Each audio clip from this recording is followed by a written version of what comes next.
It's no longer accurate to say mobile gaming is bigger than ever. With over $100 billion in revenue, there are more gamers on mobile devices than any other platform. But that's never been a fair comparison. Mobile games have always been distinct from their console and PC counterparts, since mobile games cater to a different audience. But maybe that's no longer the case.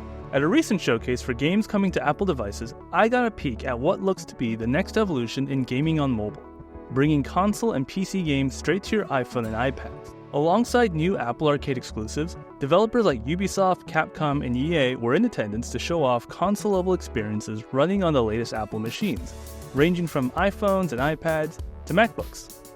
Among the games we saw were Assassin's Creed Mirage, the newest in Ubisoft's popular open-world adventure series running flawlessly on an iPhone. This isn't some watered-down demake like we've seen in the past. One game that comes to mind is Final Fantasy XV Pocket Edition, which is effectively a scaled-down remake of Final Fantasy XV built for mobile devices. By contrast, Mirage was running in full-on iPhone, and combined with Ubisoft's online account system, your save from the console version can transfer over to your iPhone version seamlessly, though you'll have to purchase a separate version on your iPhone. Mirage follows the heels of Capcom games like Resident Evil 4 and Resident Evil Village. As it happens, Capcom was also there to show off their most recent release, Resident Evil 7, which was running on iPhone and iPad, but also available to play on MacBook as well. Like Assassin's Creed Mirage, Resident Evil 7 on iOS and Mac is the full experience, rather than some made-for-mobile port.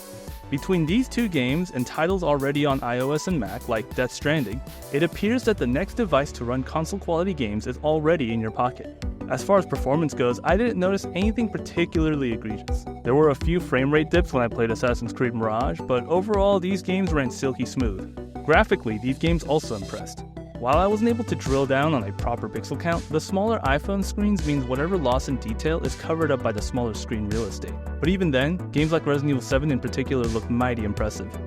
Apple supports something called universal purchase, meaning if you buy a game to play on the iPhone, you'll also be able to play the game on iPad, Mac, and Apple Vision Pro if they support it. But no luck for customers who've already purchased games like Resident Evil 7 or Assassin's Creed on PlayStation or Xbox, which makes sense. But considering a game like Resident Evil 7 has been out already for several years, makes purchasing a full-price new copy a somewhat bitter pill to swallow.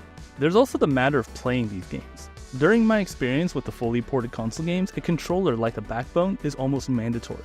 I've heard younger gamers who grew up on mobile gaming are quite good at touchscreen controls, but my old dumb hands require tactile buttons. And considering the backbone retails for about $100, though there are certainly cheaper alternatives, is an added cost to get into full-fledged console gaming on mobile. It feels to me like mobile gaming is entering new territory.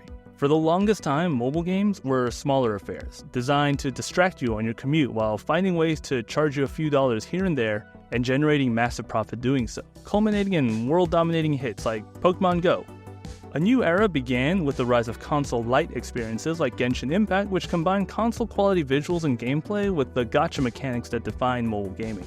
All the while, Apple did try a new approach. Taking notes from services like Netflix, Apple launched Apple Arcade, a subscription service with quality, ad-free games available to subscribers for a monthly fee.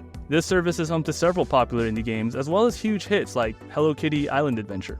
And it seems that between Apple Arcade and full AAA game ports, Apple's found a new formula for games going forward. Apple Arcade is still in full swing with hit mobile-forward games like Vampire Survivor Plus slated to arrive for the service, but for gamers looking for something more advanced, there's a steady stream of AAA games now heading to Apple devices. Not everything will run on every Apple device. At the event, we got hands-on with the upcoming Frostpunk 2 and Prince of Persia: The Lost Crown, but those were only playable on Mac. Although, Prince of Persia was also released on the Nintendo Switch, so I can't help but think this title will make its way to iPhone even if Ubisoft hasn't officially announced anything. It certainly feels like we've entered a new frontier of mobile gaming. While consoles like Steam Deck and Switch have pushed the envelope of mobile console gaming, Apple's latest moves into pure mobile gaming is certainly worth a deeper dive. There are lingering questions, like whether Apple will begin offering new games day and date with other platforms, but for millions of iPhone and iPad owners around the world, suddenly getting a stream of quality AAA games right onto devices they already own feels like a surprise revolution. We're going to be keeping an eye out on iPhone and iPad gaming going forward, so to keep up to date, be sure to stick with IGN.